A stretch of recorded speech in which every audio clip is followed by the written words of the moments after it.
My biggest piece of advice, is the 10-3-10 rule, which is 10 minutes before you post, right? Engage with 10 different pieces of content if you can. Okay. Post, and then 10 minutes after that, engage again with other content, and all of a sudden your content will blow up in the middle because Really? you're engaging, you're kind of sandwiching that. But be in the comments. Yeah. Comments will bring you so much more engagement. People will see your stuff and be interacting, and yeah. Startup Junkie has been improving lives through innovation and entrepreneurship since 2008. Through our vast array of services, programs, events, and resources, we have been able to help develop Northwest Arkansas and beyond, one business at a time. It is with great pleasure that I get to announce our most recent resource, a brand new Startup Junkie podcast series where we grab a drink and talk to some pretty fascinating entrepreneurs and business owners. I'm your host, Daniel Koonce, and this is Business Buzz. Hello, ladies and gentlemen. Welcome back to Business Buzz, a new Startup Junkie podcast series where we grab a drink and talk to some pretty cool local business owners. I'm your host, Daniel Koonce, and if it looks like we are in a different studio today, it's because we are in a different studio today. We are in the Go Rogue studio because joining us today is Bryan Fittin. He is the CEO and founder of Go Rogue Studios. Bryan, thank you for joining me today. Yeah, man. I'm excited. This is cool. This is cool. We kind of like to start these things out. Just kind of tell us about your brand, tell us about your business, and kind of your journey and how you got here. Yeah, absolutely. Well, as you said, this is our studio. We are in Bentonville, Arkansas, so not too far down the road from Startup Junkie, Fayetteville. And so what we notice specifically for Go Rogue, the problem that we solve is that most businesses are overwhelmed with creating consistent video content or just content in general. And so whether you're trying to produce a podcast like this, or you're doing promotional videos, website videos, social media videos, whatever that is, it can be an overwhelming task, obviously, every single month to keep that consistent. And so we have developed a process that makes it a lot more simple. So that way you can actually create consistent, engaging, impactful content on a regular basis. So that's essentially us and the problem that we solve. Now that can go into many different areas, but overall, we just try to make marketing a little bit easier for mainly B2B service brands, but we help a lot of other businesses out as well. So yeah, very cool. Kind of tell us about your journey, how you became the founder of this company. Yeah. Well, I was in the corporate world for about 15 years and enjoyed that, learned a lot, had some great experiences, worked on some really cool stuff. But that led me into doing creative things on the side as a passion. And so I moved around the country. And when you move and come into a new area, new town, new city, I needed a hobby. And so photography kind of became that hobby. And after that, it turned into I monetize everything. So I can't ever just have a hobby that I enjoy. It's like, how can I make some money from it? How can you make money from it? Yeah. Exactly. And so from that, I just started doing portrait sessions, just kind of did all things you can do in photography. And so I got a job offer to move to Rogers to take over working with Walmart for the company I was working with, so as a vendor. And so from that, I actually got more into the creative space when it came to CPG stuff. And so understanding kind of the vendor side of Walmart and kind of getting into that mix, working with buyers.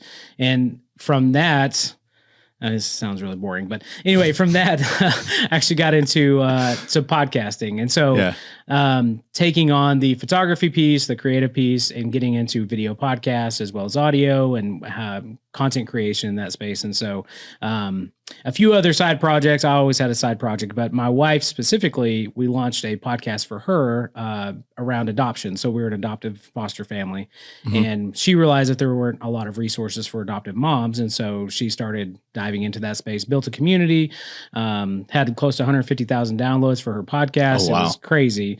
But I learned a lot of how to produce that, how to create the marketing materials, how to build a community. And so I was the back end and she was running, obviously, forward-facing piece of that. And so from that, we started to get people asking us, hey, you're doing this podcast. could you do a podcast for us? Yeah. And so that started, again, monetizing everything, right? Exactly. And so I started to develop that. And then even inside the corporate world, we launched a couple different podcasts in that, and I produced those, as well as some of the marketing materials. And what happened is, I've told this story a couple times, but I remember it was 2016. I was standing in the airport, I think in Denver, and I was turning down my dream job. So I had gotten offered to come out to our headquarters in New Jersey for the company I was working for to run a full content production team for internal communications. So creating podcasts and creating videos and training materials and all that, working with our L&D team. And so, but I didn't want to move to New Jersey because that sounds absolutely terrible. I actually told it was a senior level executive at that point. We had a video call, and the first question was like, "Hey, so why do you want to move to New Jersey?" And I said, "I don't. I do not." Yeah. And he was like, "Oh, okay." Because in that world, like everybody wants to move to headquarters, right? It's not like it is here for Walmart where it's like, oh, there's a lot of amenities and they try to make moving here enjoyable. Mm-hmm. It was not that way out there. So anyway, but we went through a couple different rounds and a couple different offers and just couldn't figure out anything. So in the airport, I turned it down, called my wife, and I said, am I doing the right thing? Is this the right decision? She said, hey, why don't you go try to create this on your own? And she's like, you enjoy doing this. It fuels you. Like, go do this. And so from 2016, that kind of started that journey of starting this business. And 2019 was the official launch of Go Rogue, specifically this company. Actually behind the camera, Lane, he's our head of production. He actually was on, I think, 4 months after that in 2019. And so we just evolved from a video marketing company doing a lot of things to finding our lane and finding our lane in a couple different areas. A couple different ways.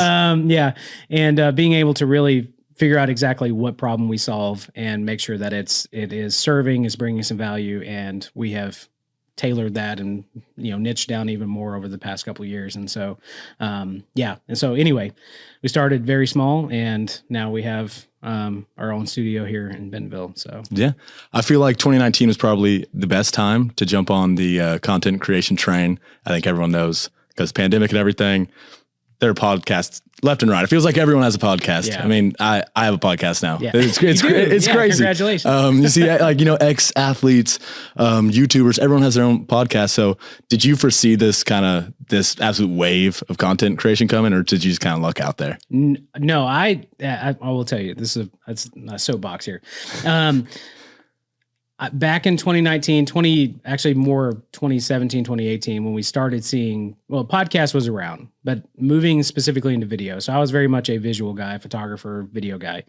And so I saw that happening. And so even back then, you could do YouTube, but people on YouTube were not doing podcasts. It was like you put up a graphic and then you had the audio behind it. Basically, that was your YouTube podcast. And so the only way to actually do it was to host your media through another server and then upload it into iTunes back then, even before Apple Podcasts. It was iTunes, and you had to do all this work to actually showcase. And a lot of people didn't even engage with your content because it was a whole different tab. And so I saw this coming, and I was like, man, we need to get behind this. We have never done an audio only show. And all of our clients have always been a video podcast if we produce a podcast for them. And from my point of view, I was like, this is the future. And so when Spotify started saying, we're going to include video within the feed, so you can swipe up to see the video, swipe down and it goes only to audio. When they started doing beta testing for that was back 2020, 2021. I was all in. Yeah. And so I'm like, this is happening. What's frustrating is I feel like I've been educating people for a long time. I've literally had people tell me that a podcast should not be video. Back in the day, I was like, hey, we do video podcasts. And they're like, you shouldn't do that. Why? Why shouldn't? Yeah. Because it should just be audio only, which those are the purists, which is okay. Yeah. They have their opinion. But now it does feel like, it's like, well, everybody has a podcast. Everybody has, I'm like, so there's a part where it's like, we have been waiting for this kind of to hit mainstream a little bit. Sound very hipster. That's old school. I'm a millennial guy, man. We were doing it before it was cool. But I will say it has been one of those things. It's been a passion of mine because it's the easiest way to connect with somebody. It's the easiest way to share knowledge, to education piece, to entertain. You can do all the things through specifically a video podcast, and bring value to your audience. And so from my point of view, it is the best medium. And obviously with our clients, we then split up all that content. We create however you consume content, audio, video, written copy, whatever it is. We want to make sure to communicate the impact or communicate your message through that medium. So, yeah. Well, I was on your website before doing my research, and I was looking at your services. You have promotional videos, repurposing video content. Maybe if there's something wrong with their video content, they send it to you. You make it look a lot better. I know you do with my podcast, at least. Like I said, podcast production, editing, everything. I also saw thought leader videos, and I had no idea what that meant. So can you kind of elaborate on that? Yeah, absolutely. So specifically in the thought leader space, we've learned that CEOs, executives, coaches, consultants, anything like that, it is very much, they have a hard time creating consistent content too. So So what we actually learned, this came out of a conversation with one of our clients where they were looking to launch a book. It was a CEO, and he says, "Hey, I need my own content. We have the podcast, we have some promotional stuff you guys are doing for us, but I have all this information on my head. I need to get it out, and I don't know how to do that." Yeah. And so we developed this product of basically sitting down 30 minutes a month, traditionally over like fancy Zoom, where we have a recording software that's a little nicer higher end, than Zoom, but interviewing them on the topics that they are, they have a lot of knowledge, experience in, and being able to create from that interview, carousels, shorter clips, as well as like a little bit longer, more educational style 3-minute videos, designed specifically for LinkedIn. Because a lot of times, whatever they're trying to do, a lot of times their audience is LinkedIn. So it's very LinkedIn focused content, as well as you can use it on YouTube. But ideally, let's do this. So Daniel, give me 2 areas that you are passionate about. I'm passionate about food, and I'm passionate about art. Oh, okay. Yeah. Okay. So in that space, I would ask you, so Daniel, tell me, what have you seen in the art world that has changed in the last, 5 years? I have seen an increase of people using technology with art, like iPad drawings, especially Photoshop and stuff. Sometimes you see someone on Instagram and you're like, that's good. That's really good. And then you go to the next slide and you see them drawing it on the iPad, Yeah. So increase in technology, let's say that. Okay. And dinosaur art. art. You are kind of the go-to with the dinosaur art. With the dinosaur art. Yeah. Might have to clip that from last episode. That's right. Yeah. But so we would take your answer right there of you saying, hey, I've really seen an increase in technology and art and how they compare and they come together. And we can create essentially a carousel of like, what are the changes happening within art? And you can say, 1, people showing their artwork. And so that could be carousel 1. Carousel 2 could be, hey, they actually make it easier now that you can create artwork through technology. So we basically package up that answer and deliver it in a different way to actually communicate to your audience. So that would be the thought leadership style of content. And so it's definitely one that I enjoy. I enjoy working with high-level leadership, executive coaches, consultants, that type of stuff, because I get what they're trying to do. And especially if they're trying to make an impact in the world, they're not just trying to sell the next widget, but they're actually trying to make, bring value to their clients. We want to get behind that. We want to amplify that, their content, their authority, their influence, and we want to make sure to communicate that in the best way. Yeah, that's definitely unique. That's not something I think I have seen personally, but it's very cool. While we're still on the topic of your website, I was going through your core values, your company's core values. You have that you guys are empathetic, detail-oriented, teachable, you're problem solvers, and you're experts. Now, 2 of those stick out to me as kind of contradictory. Oh. Experts and being teachable kind of seem like they might butt heads a little bit. Yeah. Can you kind of tell me how you can be both at the same time? Man, this is good. So when we were going through this exercise, we actually brought the whole team together and we went through these. And this, I will say, if you're looking at developing your core values, going through Donald Miller's course through StoryBrand and actually developing your core values through that, he wrote a new book called How to Grow Your Small Business. And it has some of that in there, but you can find a lot of resources. So that's just a shout out for anybody wanting to going through this process or this exercise. So some of those are contradictory, and actually our team members were walking through that. And so, 1, being teachable is a huge piece of cohesiveness, of teamwork.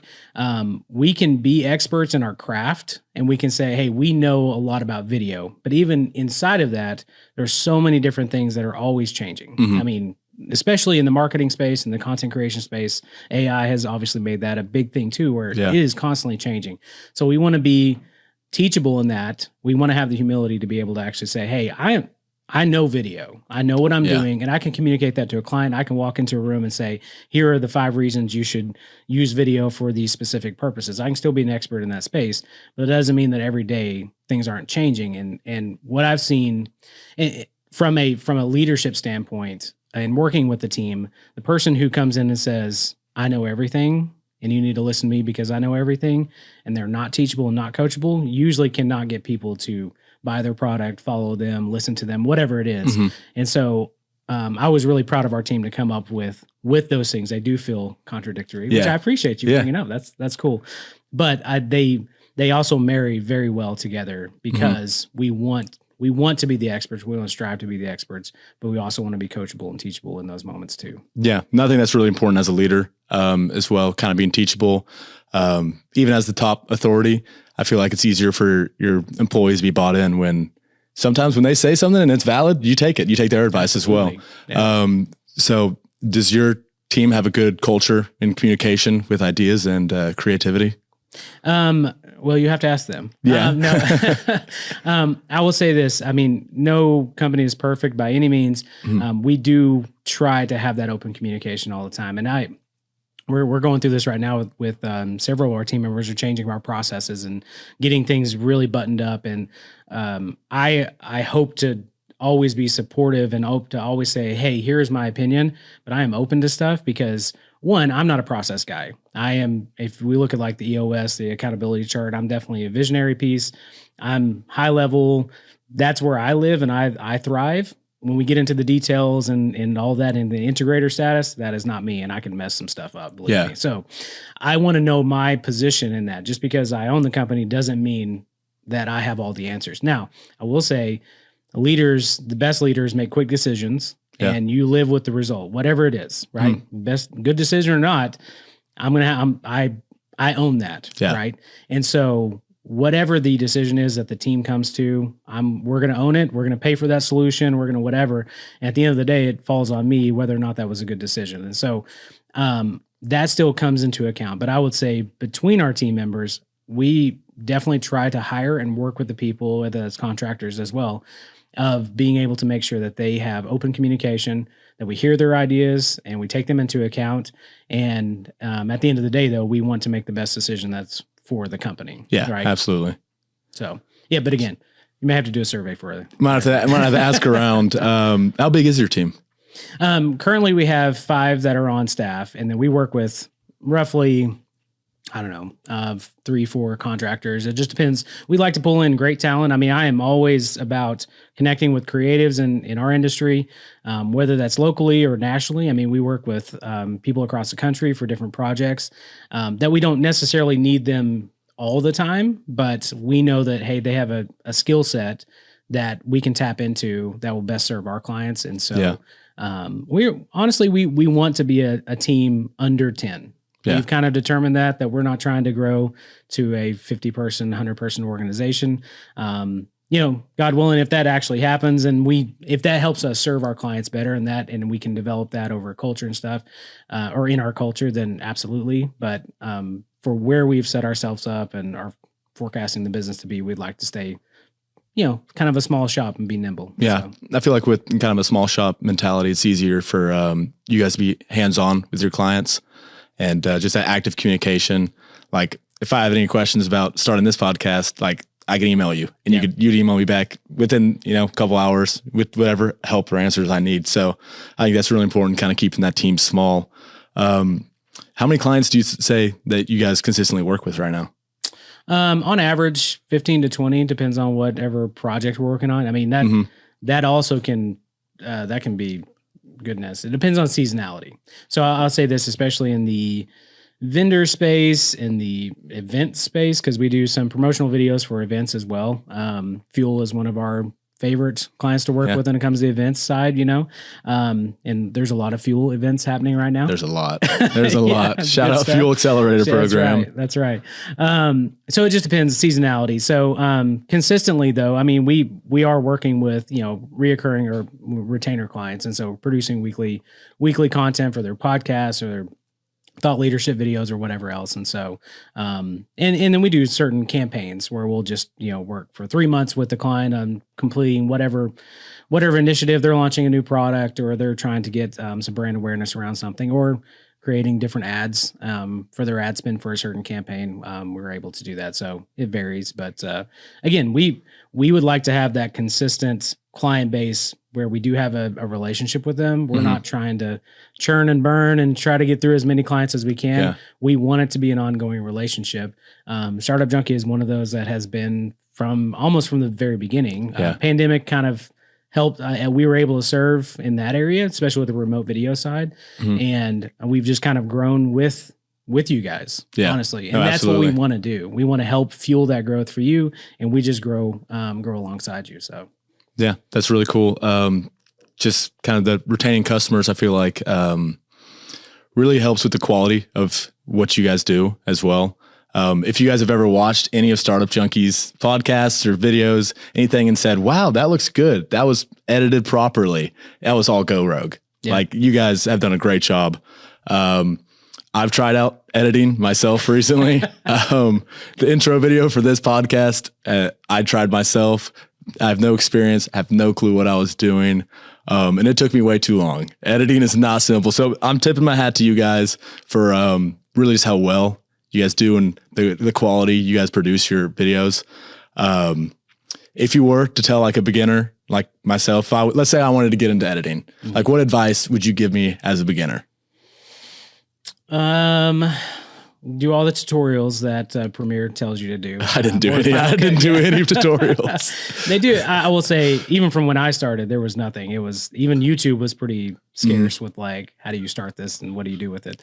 But the tutorials are pretty good. Whether you DaVinci Resolve, which is a great one, they have some great tutorials of like starting out. I would say do work on something that's fun for you. Yeah. And to be honest with you, like, still shamelessly in the space of like, I see this editor or this YouTuber or whatever, or even filmmaker, and I want to craft that exact message, that exact video, whatever it is, and try to duplicate that, because I think you'll see how difficult it is, right? Good editors, good musicians, good athletes make it look easy. And so when people go out and they try to duplicate that, you can then see, am I passionate about this? Am I actually going to pursue this? Am I going to put the hours in? Am I going to put the time into this craft? Right. And so from that, we want to you want to make sure that you have an accurate amount of time and capacity to be able to dedicate that to that. But we adopted a teenager at the time, but now he's 22, and he's getting into the editing space. And so I just told him, I was like, dude, go try everything. Yeah. Go try editing music videos and wedding videos and social media content, whatever else. Just try a bunch. You will find very quickly what you like and what you don't like. What you don't like. What you're good at and what you're not good at. So that's in any creative space. I would say, as a photographer, filmmaker, video person, just try everything, and then you'll figure it out quickly. One thing for me, I came up, I had a guy that showed me a lot of stuff around product photography, right? And in my world, I was like, oh man, product photography, that's amazing. Taking photos for Sam's Club and Walmart, that's so cool. Yeah, so cool. I got into it and I hated it. Yeah. I absolutely hated it. Wasn't your cup of tea. Wasn't my cup of tea. Just with the attention to detail that you have to create a quality product. And some people think it's easy. Just put on a white backdrop and throw some lights on. Take a photo. It's fine. You're good. Yeah. But it's not. And so I will say, I mean, we have a team now that creates some of that amazing work, amazing product stuff. That's not me. And so the stuff that you guys see too is the team, and Lane and his team and what he does is just phenomenal. And so I can't take any credit for that. It is the team, but I will say it is hours and hours time dedicated that he has done, as well as his team has done, to make it look simple and easy. Yeah. Make it look simple and easy. Like it's not easy. You were kind of mentioning like in that duplication process, you find out what's difficult. Am I willing to put these hours in? What are some of those maybe hidden challenges that you don't see on the outside? You just say, oh, making a podcast is easy. What are some of those difficulties that you see that's off screen that you see? Would you touch on some of those? Yeah. Learning how to tell a story is the biggest piece. So I intentionally started doing a family vlog back in like 2015, 2014. Casey Neistat was just kind of starting to kind of become popular, and I loved his storytelling format. So I wanted to duplicate that, and it is hard. But if you can tell a good story, he is a prime example of production doesn't matter, your camera doesn't matter, nothing really matters. Let's say audio matters. Probably Lane would agree. Audio matters. Audio definitely matters. But outside of that, you don't need equipment to tell a good story. And so he's done a phenomenal job of storytelling. So I would say, one, figuring out how to tell a good story, you can win all the deals and make all the things that you want to make if you can tell a good story. That's photo, that's graphic design, that's video, all of that. I feel like, and well, obviously even copywriting, you need to be able to tell a good story. Yeah. The challenges outside of that, rendering and storage. I would say, figure out, because once you start shooting S-Log, 4K, ProRes, and you start graduating into like bigger file formats, you're gonna have to start paying a lot for storage. And it seems like it's never ending. We keep paying more and more money to house more and more things. And so the challenges outside of that are definitely learn how to tell a good story, and then learn what your actual storage backup process is. Yeah, seriously. Because it'll save you a lot of headache on the back end. When I started doing Business Buzz, all I have is a laptop. Like that's what I have. So now I pay $2.99 a month for extra storage. There you go. So that's tying me over right now is $3 a month for storage. That'll probably be increased here in the future. Yeah, man. Get you a couple terabytes, and now you're doing 20 terabytes. Exactly. On site terabyte backups. Yeah. Yeah, that's awesome. So really, if you're trying to get into the content world or the podcast world, wherever it is, you just need to tell a good story. That's the basis of it. Yeah. Really. And storage, of course. Yeah. Well, and that goes for your messaging, that goes for your marketing, that goes for, networking events. Like, you need to be able to tell what you do, very specifically in order to even get interest. A lot of times with networking events, it's like, one, if I want to get out of a conversation, somebody says, hey, what do you do? I say, I'm marketing. Yeah. So whether or not they're like, oh, okay, well, it was great to meet you. Nice to meet you. Yeah. I'm like, okay, cool.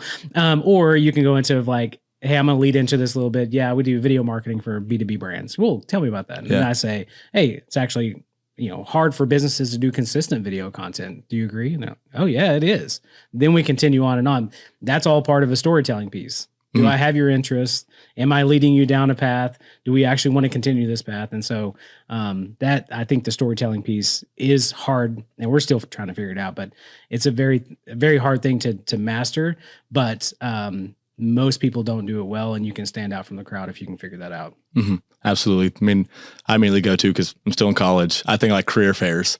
People, hey, what's your major? And you just say, oh, marketing. Yep. Okay, cool. You got your resume? All right, nice to meet you. But if you go and you show up, you're like, hey, I'm marketing, but this is what I'm interested in. I like video creation, and this is what I've done. I had an internship last summer. They're gonna be much more intrigued. They want to talk to you a lot more. Yep. That's interesting. I mean, it's just now clicking with me. Maybe I need to start doing that a little more. Maybe I need to start telling my story a little bit better. Yeah. But no, that's cool. You spend so much time with video creation and podcast in your job. Outside of work, are you just like podcast out, or do you still listen to stuff? Before we started recording, I was telling you about when we talked about windshield time, right, in the car. Yeah.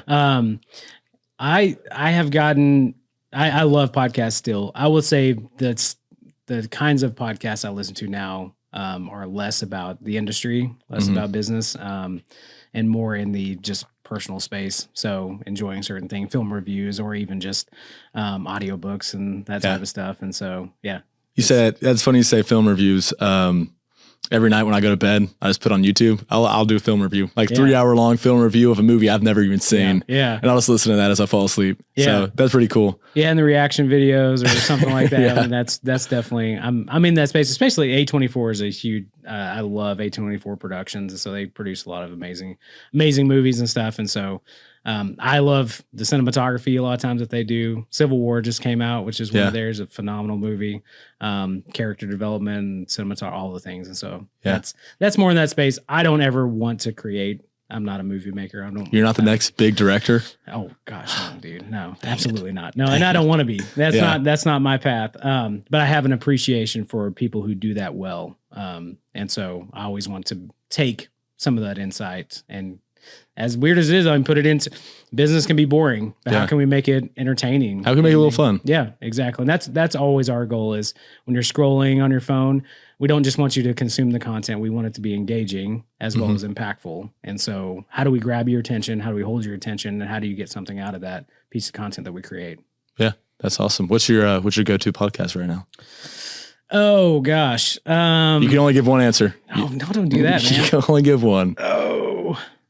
You can give a couple. Oh no, I'm like freezing right now because I'm like there are a few different. My go-to one is actually a religious one. It's called Bema. It's a like deep Eastern perspective of like the Bible. Yeah. And so it goes pretty deep. So I say that it's controversial at times and different things like that, but that is my go-to. Yeah. I'm going back through Silmarillion also from an audiobook perspective and Lord of the Rings. So I'm gonna drop that out there. Yeah. It's a lot easier to listen to Lord of the Rings than to read it. It's way easier, so much easier to listen to it. Trying to pronounce all the names and the Elvish like dialect and all that. Yeah.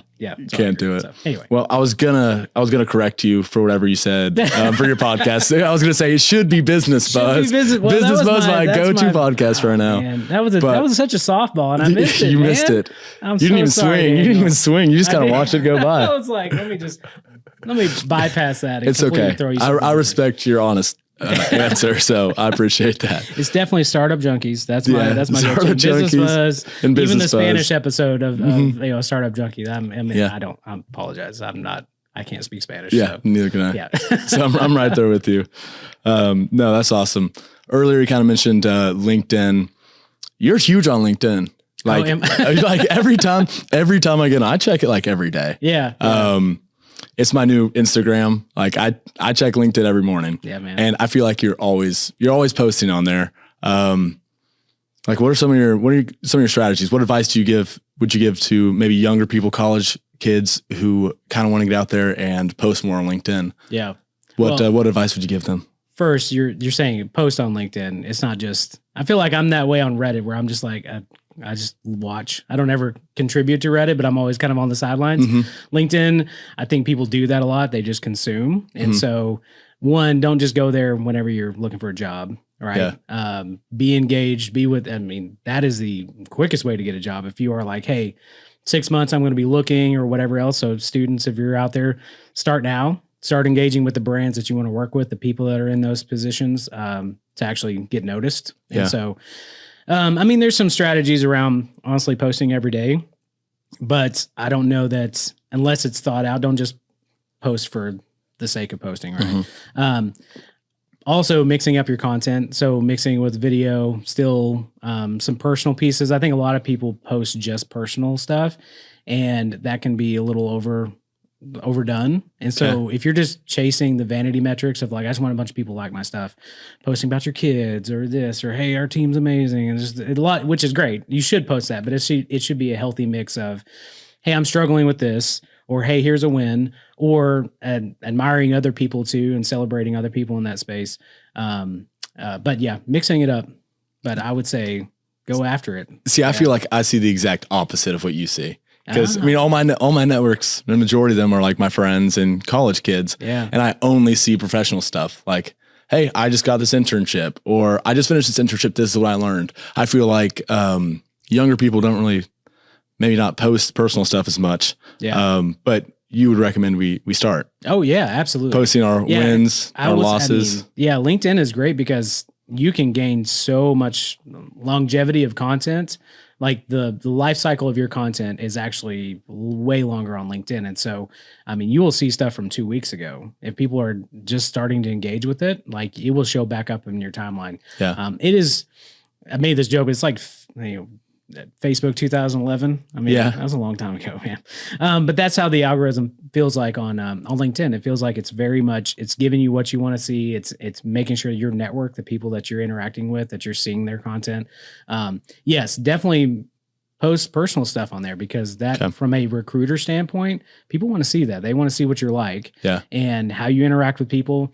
But my biggest piece of advice, is the 10-3-10 rule, which is 10 minutes before you post, right? Engage with 10 different pieces of content if you can. Okay. Post, and then 10 minutes after that, engage again with other content, and all of a sudden your content will blow up in the middle, because when you're engaging, you're kind of sandwiching that. But be in the comments. Yeah. Comments will bring you so much more engagement. People will see your stuff and be interacting, and Wow, that's actually really good advice. Oh, thanks. I mean, I've never heard that before. I'm gonna start using that. Yeah. So, any college kids out there, anyone young, just post on LinkedIn. It's not intimidating. Yeah, it's just start. I mean, that's the hardest piece. But I mean, once a week, throw something on there, a picture, or whatever you're dealing with, going through. I say that don't get too personal on LinkedIn. Sorry, post a video of me crying. Like, my girlfriend broke up with me. Yeah, someone give me a job, please. Be careful about that. Don't do that. But I would just say start. So a photo of like, hey, I was just visiting this class today, or hey, I'm reading this, or I mean, it can be even surface level, but just start doing something. I love LinkedIn is my go-to as well. Yeah. I love it. It's fantastic. Yeah, that's awesome. So any college kids, any young people, get out there, start posting. It's not intimidating. I feel like everyone's intimidated by LinkedIn. At least young people are. You post once a week on Instagram, you could do it on LinkedIn too. Yeah. Well, you guys have been doing a lot of workshops, a lot of events. You guys have a Go Rogue Creators event coming up, correct? Yeah. Will you tell us a little bit about that? Yeah, absolutely. Yeah. So we try to every quarter, I say we try to, we've been consistent. But every quarter we do a event here in our studio, and we open it up. We have a couple different sponsors. We don't necessarily always have a speaker, but we try to highlight a creator or and also a nonprofit. Yeah. And so they get roughly 60 seconds, minute and a half, whatever, just to talk about what they're doing and how to support them. And so, but yeah, it's creative events. And so it's all creative. So photographer, graphic designer, filmmaker, copywriter, podcaster, general content creator, come out and hang out. We see a lot of collaboration. The goal is collaboration. Yeah. And so I've been able to connect a lot of people and also meet people that I followed, because I admire some creators in this area, and they've come out to the event and actually been able to meet them in person, which is really cool. And so we're doing that. And yeah, you mentioned workshops. We have, right now we're doing some marketing workshops as well, partnered with Brad Alexander of Clarity Creative, of just bringing some of that storytelling piece to a lot of your marketing. And so we try to do that with the creative side. And so, we always got something going on. Always something. Are these free to public? All free. Yeah. If someone wants to learn more about that, about these events, these workshops, where do they go? Yeah, you can go to our website, goroguestudio.com. We have it listed in basically under our resources or podcast tab, because a lot of times we'll be posting that there. You can sign up for the email list as well on that link. Very cool. Yeah. You guys got to check it out. Well, to wrap up our time here, one question we always like to end with. This is a nice studio. You guys got a lot of nice equipment. I noticed you didn't have a time machine. We don't. Yeah. You don't have a time machine here. Yeah. But if you did, and you can go back in time and tell yourself something, what would that be? I would say, don't worry about what people think. Yeah. Yeah. Just start something, get out there. I've always had the most success when I just publish something, just start creating. Just do it. Just do it. Be consistent.